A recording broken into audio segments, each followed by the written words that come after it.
ce message est un appel à s'engager dans une vie de victoire pour que la suite arrive. Toute ma vie est basée sur la parole de Dieu. Et je crois vraiment que dans la parole de Dieu, les desseins éternels de Dieu sont écrits. Et en comprenant les desseins éternels et leur réalisation, je suis en mesure de participer, de collaborer concrètement avec le Seigneur pour que la suite arrive. Dans Amos 3, verset 7, il est écrit « Or, le Seigneur l'Éternel ne fera rien qu'il ne révèle son secret à ses serviteurs. » Et Amos 4, verset 13, « Voici, prépare-toi à rencontrer ton Dieu. » La connaissance de la parole de Dieu, c'est certainement bien. Mais la révélation de ces paroles, c'est ça qui va faire la différence et qui va amener l'onction.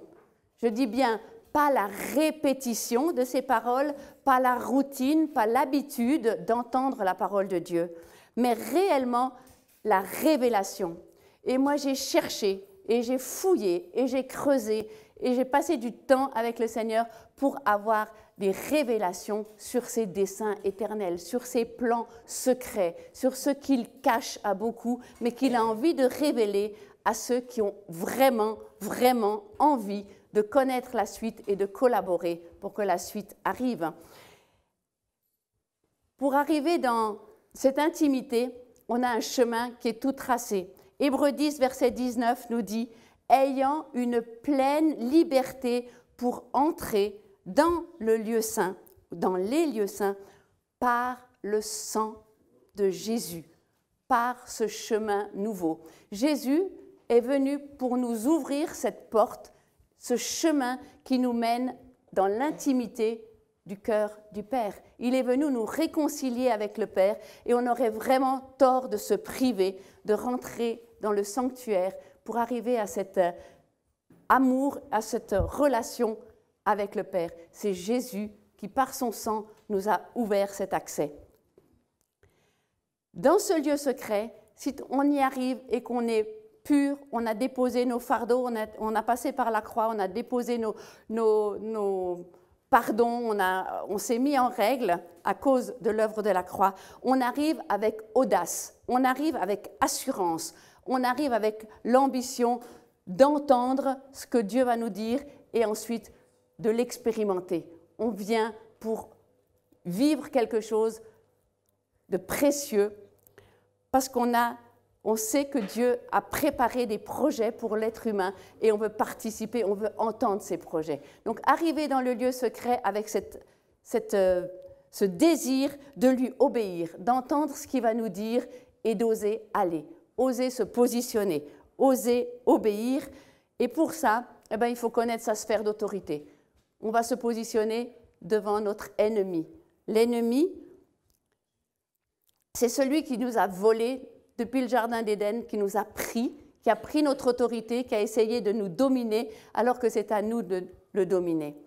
On voit que c'est pour arriver à dominer notre ennemi, nous devons devenir des vainqueurs. Ce mot, c'est devenir qui Dieu a voulu que l'on soit. Jésus est le grand vainqueur et il nous a appelés des plus que vainqueurs, parce qu'il a accompli parfaitement l'œuvre de la croix. Pour oser, pour avoir cette audace, moi j'ai eu beaucoup de courage en regardant les héros de la foi. Quand vous voyez dans Hébreux 11, au verset 33 et verset suivant, ils se sont positionnés, ils ont fait des choses pour que la suite arrive. Ils subjuguèrent des royaumes, ils accomplirent la justice, ils obtinrent les choses promises, ils fermèrent la gueule des lions. De faibles qu'ils étaient, ils furent rendus vigoureux. Et j'ai envie de me positionner et j'ai envie de devenir héros, de faire venir la suite.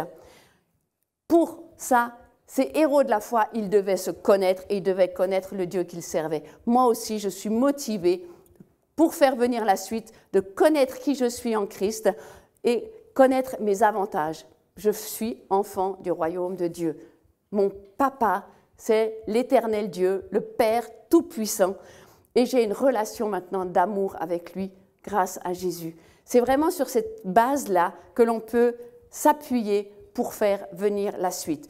Bien sûr que il y a des choses qu'il faut absolument désirer, c'est être passionné par Dieu, être passionné par ses desseins plutôt que par ma petite volonté et mon confort. Il faut chercher le royaume de Dieu et sa justice avant de chercher mon petit royaume et ma justice. Il faut chercher à être revêtu de cette puissance d'en haut. Comme Ésaïe 11, verset 2 dit, « Je reçois cette puissance d'en haut, l'Esprit de Dieu repose sur moi. » Être rempli de l'Esprit de Dieu. Avoir la foi pour s'approprier les choses que Dieu nous demande de faire. Les choses promises, eh bien, il faut les accaparer et ensuite se positionner pour qu'elles arrivent. Ça n'arrivera pas tout seul. Il faut, comme on a déjà entendu, garder mon héritage en Christ. Il faut veiller à ma position et il faut prendre position. L'important, c'est de rappeler les faits. Qu'est-ce qui s'était passé avant et pourquoi j'en suis maintenant? J'étais séparée, j'étais liée, mais Jésus est venu me racheter. Il a payé le prix pour que je sois libérée. On rappelle ça à notre ennemi. On rappelle l'histoire. Dieu aime que l'on raconte l'histoire, comment ça s'est passé, comment vous en êtes arrivé là. C'est refaire le parcours de votre vie. On a, grâce à l'œuvre de Jésus, annulé spirituellement toute l'œuvre du destructeur.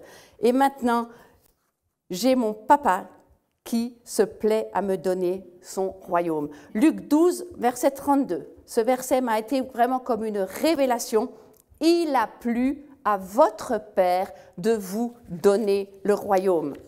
Il l'a donné à moi, il l'a donné à vous, il l'a donné à ceux qui veulent payer le prix pour le faire se manifester sur cette terre.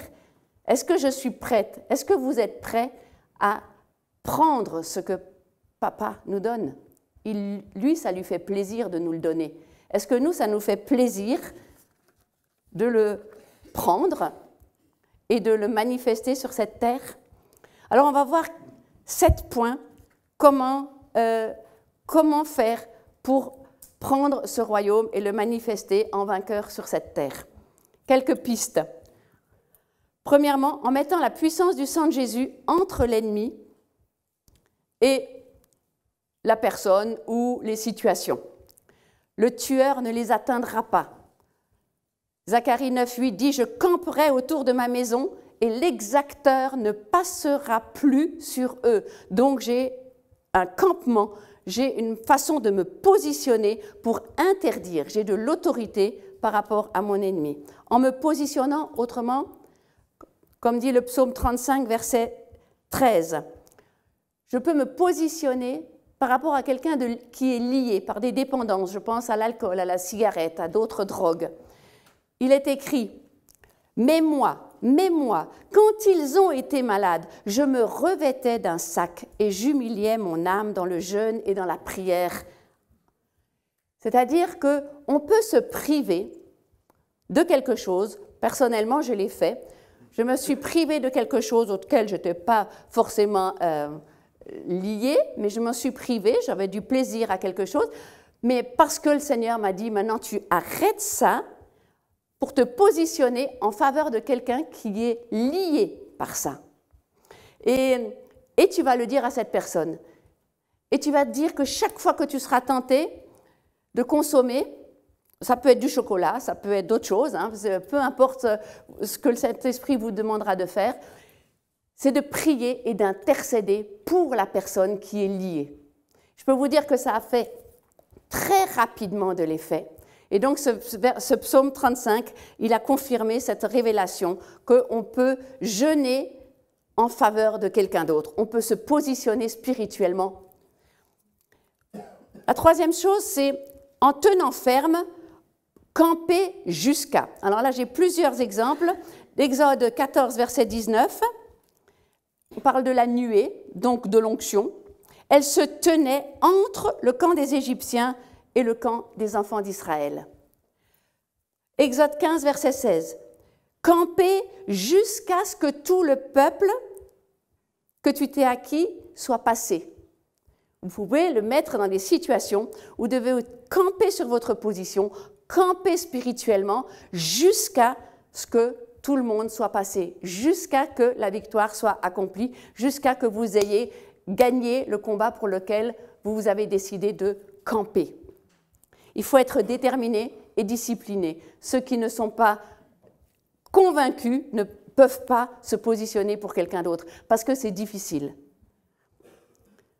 Josué 1, verset 14, « Vous passerez armés devant vos frères, vous les vaillants, et vous les aiderez jusqu'à l'intervention divine, jusqu'à ce que Dieu se lève et intervienne. » Pour ça, il faut être vaillant, il faut être des vainqueurs, il ne faut pas penser à soi. Jérémie 31, verset 17 dit « Et tes fils reviendront du pays de l'ennemi. » Quelle victoire pour des parents quand ils ont campé assez longtemps jusqu'à. Je ne peux pas vous dire combien de temps c'est jusqu'à, mais tant que vous n'avez pas obtenu la victoire de l'Éternel, ben vous êtes dans le jusqu'à et vous ne lâchez pas. Quatrième point, en témoignant de la victoire de Jésus sur la croix. Il a triomphé. Ce mot, on doit le répéter. Il a triomphé. Je parle la parole de Dieu à haute voix. Il est écrit. Il y a de la puissance donc dans cette parole de mon témoignage.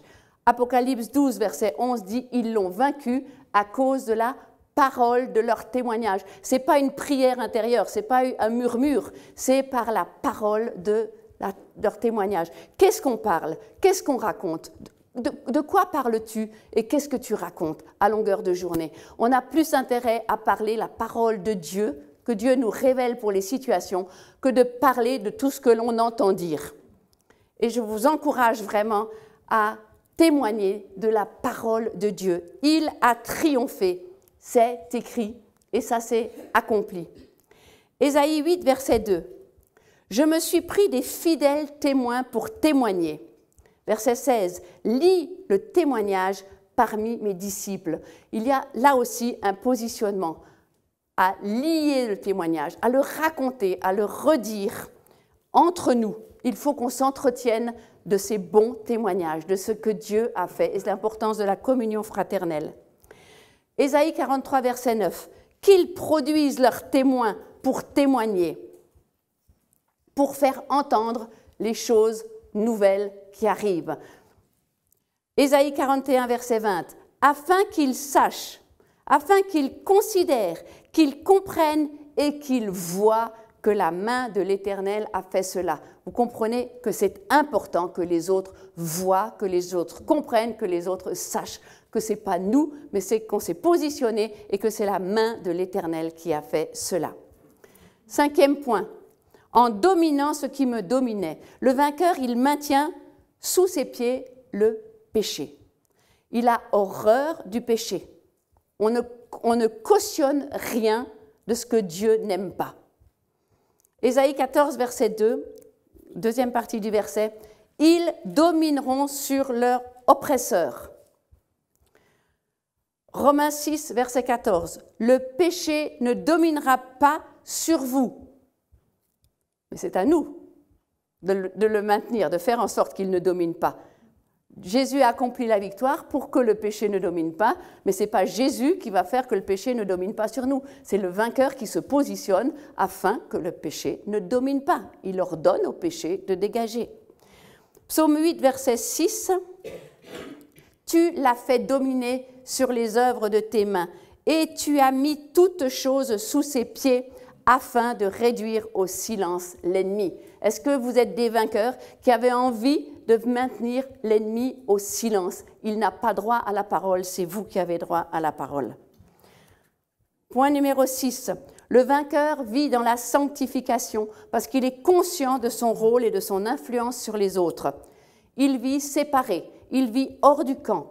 Hébreux 12, verset 13 nous dit « Sortons avec lui hors du camp. » Il n'y a pas de honte à être séparé, à quitter les choses qui ne sont pas justes, à se séparer de toute forme de mal, à porter l'opprobre s'il le faut. mais à être différent, à être spécial. On est mis à part. La sanctification, ça fait partie du vainqueur. On ne peut pas être vainqueur si on laisse quoi que ce soit dans notre vie que l'ennemi peut utiliser contre nous. La bataille, c'est lui qui la gagne. Et donc la sanctification, c'est un domaine, on n'aime pas trop en parler, mais on ne peut pas être vainqueur si on ne vit pas dans la sanctification hors du camp. Ésaïe 35, verset 8 nous dit « Il y a un chemin ». Et ce chemin est appelé le chemin de la sainteté. Et les rachetés y marcheront. 7e point. Très important, révélation pour moi. Prendre la Sainte Seine est une arme de combat spirituel. En maintenant le souvenir vivant jusqu'à ce que Jésus revienne, en prenant le repas du Seigneur, quand on se réunit, c'est faire la guerre à Satan. Parce que le Seigneur nous a laissé le mémorial de son sang. Et quand on connaît la puissance de son sang, on a beaucoup négligé. Prendre la Sainte Seine est devenu un acte qu'on ne sait plus trop bien quand placer, entre la pub, entre les annonces, à la fin, au début, alors que c'est l'acte le plus important dans le combat spirituel, parce qu'on prend cette coupe en mémoire de ce qu'a fait le Seigneur, et on rappelle à l'ennemi, jusqu'à ce que le Seigneur revienne, on lui rappelle que le sang a... Donc ça se pratique, c'est une mémoire pratique. Et la mémoire, vous savez qu'on oublie si on ne la pratique pas un acte. Et le Seigneur il a pensé qu'on allait oublier cet accent du combat spirituel, et c'est pour ça qu'il nous a dit, faites ceci chaque fois que vous vous réunissez. Combien de fois on se réunit entre chrétiens et on oublie ce mémorial. 8e point, l'amour. L'amour est une puissance qui est libérée dans l'atmosphère. Si on manifeste de l'amour, Satan n'a pas de prise. L'ennemi, il a horreur de l'amour, il a horreur de l'unité, il a horreur de l'union et de la communion. Il vient toujours pour essayer de diviser et il fait tout pour nous empêcher d'être comblés en amour. Mais nous, par la puissance de l'amour, et l'amour pardonne, l'amour c'est la grâce, l'amour c'est libérer le pardon envers les uns et les autres. C'est pas le sujet maintenant, mais pour vous dire que si vous pardonnez, eh bien vous enlevez des munitions à l'ennemi. Si vous manifestez de l'amour, vous lui enlevez des munitions. Donc, vous êtes vainqueur. Si ça ne vous sert qu'à ça, faites-le, pardonnez et aimez-vous parce que vous déstabilisez votre ennemi. Le vainqueur, il vit constamment dans le pardon et dans l'amour. Ensuite, le point 9, en vivant dans la paix et dans la joie en face de mon ennemi. Ah, il y a un verset magnifique, Psaume 23, verset 5. « Tu dresses devant moi une table en la présence de mon ennemi. » Si on peut manger à la même table que votre ennemi, être dans la joie et être dans une parfaite paix parce que vous avez pardonné, parce que vous l'avez libéré, c'est une grande victoire. Le vainqueur peut se tenir à table sans haine, sans vengeance, devant son ennemi. Être parfaitement en paix et en joie, c'est un ordre. 1 Thessaloniciens 5, verset 16 nous dit « Réjouissez-vous toujours dans la victoire du Seigneur. » Réjouissez-vous toujours, pas de temps en temps, pas quand ça va bien, mais même quand ça va mal. Quand vous traversez des situations difficiles, réjouissez-vous. La joie de l'Éternel va devenir votre force qui va vous aider à être vainqueur dans cette situation. Même pas peur. Même pas peur de perdre, pas perdre la bataille, mais perdre ce à quoi vous teniez. Hébreux 10, verset 34 dit « Vous avez accepté avec joie l'enlèvement de vos biens, sachant que vous en avez de meilleurs et permanents. » L'ennemi ne peut plus te voler ce que tu as rendu à Dieu. Ça va dans plein de domaines de ta vie. À quoi tu tiens, redonne-le à Dieu, l'ennemi ne te le volera plus. vous paraît peut-être un peu extraterrestre, mais on est invincible, on est des extraterrestres, on est dans le royaume de notre Père et on doit marcher avec les principes de ce royaume en vainqueur. Le temps est court, c'est vrai, Satan il redouble d'ardeur parce qu'il sait que son temps pour détruire, il ne lui reste plus beaucoup de temps. Mais c'est aussi le temps pour lever une armée de vainqueurs. C'est le temps de lever des vaillants vainqueurs qui n'ont même pas peur parce qu'ils savent que leur ennemi est déjà vaincu par Jésus-Christ. C'est le temps d'écouter le cœur de l'Éternel. Le cœur de l'Éternel Dieu est maintenant en train de chercher. Il cherche, il a un message de bonne nouvelle à faire transmettre. Et il dit en Ésaïe 41, verset 28, « Il n'y a personne, j'ai regardé et il n'y a personne. » Psaume 94, verset 16, « Mais qui se lèvera pour moi contre le méchant ?» Peut-être vous ce soir. « Qui se tiendra avec moi contre les ouvriers d'iniquité ?» C'est un appel solennel à se positionner maintenant pour faire arrêter le royaume des ténèbres et faire briller le royaume de la lumière.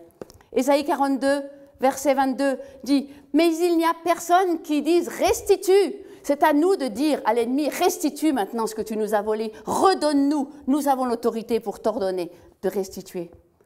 Et on a besoin d'intercesseurs. Ésaïe 59, verset 16 dit « Et il s'étonna de ce qu'il n'y eut pas d'intercesseur. Il vit qu'il n'y avait personne. »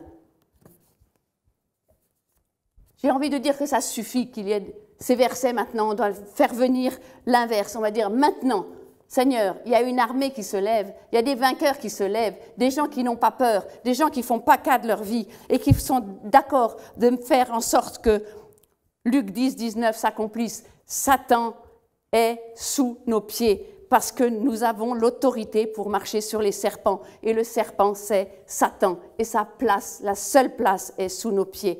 Notre ennemi est menacé par la parole de Dieu qui lui a dit qu'il mettra inimité, incompatibilité entre Satan et l'épouse, la femme, entre la semence du fils de perdition et la semence des enfants du royaume de Dieu. Et qui lui brisera la tête ? Qui lui brisera la tête? C'est nous, c'est l'épouse, c'est la femme, dans tout ce que ça symbolise. Je ne parle pas au niveau différence homme et femme, mais en Christ, on est un. Et c'est l'épouse, elle est homme et femme. Et c'est à nous de briser la tête. Et c'est ça le mandat que l'on a. Pendant tellement d'années, tellement de siècles, Satan a essayé de faire taire l'épouse, faire taire la femme, faire taire tout ce qui représente le mot féminin, parce qu'il a eu la menace directement de la bouche de Dieu contre lui. Et cette menace, elle est encore toujours active aujourd'hui. Mais c'est à nous de faire changer la tendance, c'est à nous de nous lever pour que son règne vienne et que nous, en vainqueurs, nous maintenions tous les ennemis de Dieu sous nos pieds. C'est le mandat qu'il nous a donné. On a ce mandat de manifester le royaume et de maintenir l'œuvre accomplie par Jésus à la croix, véritablement, visiblement sur cette terre. Actuellement, je suis désolée, mais on ne le voit pas encore assez. Et il faut que des hommes et des femmes comprennent que c'est le temps est court, le temps qui nous reste, il y a peu de temps, le temps de la grâce arrive à sa fin et que c'est le moment que l'on fasse la différence. C'est vraiment la dernière heure. Si vous voulez accomplir le verset 1 de 1 Pierre 3, verset 12, pas seulement attendre le retour du Seigneur, mais hâter. Il est marqué en attendant et en attend le retour de l'époux. On a beaucoup attendu. Maintenant, c'est le moment de hâter ce retour. On peut hâter les choses quand on les a compris, quand c'était des révélations et qu'on se positionne pour faire en sorte que son règne vienne, que sa volonté arrive sur cette terre comme au ciel et que l'œuvre accomplie par Jésus soit vraiment, vraiment manifestée. Alors le cri de l'épouse peut dire « Amen, viens Seigneur Jésus ». C'est un appel solennel à ce que des vainqueurs se lèvent maintenant pour s'engager à ce que l'œuvre accomplie par Jésus soit réellement visible sur cette terre. Et je terminerai avec 1 Corinthiens 15, verset 25. « Car il faut qu'il règne jusqu'à ce qu'il ait mis tous les ennemis sous ses pieds. Il ne peut pas régner sans vous, sans que l'armée de vainqueurs se lève pour accomplir ce travail jusqu'à. Soyez bénis.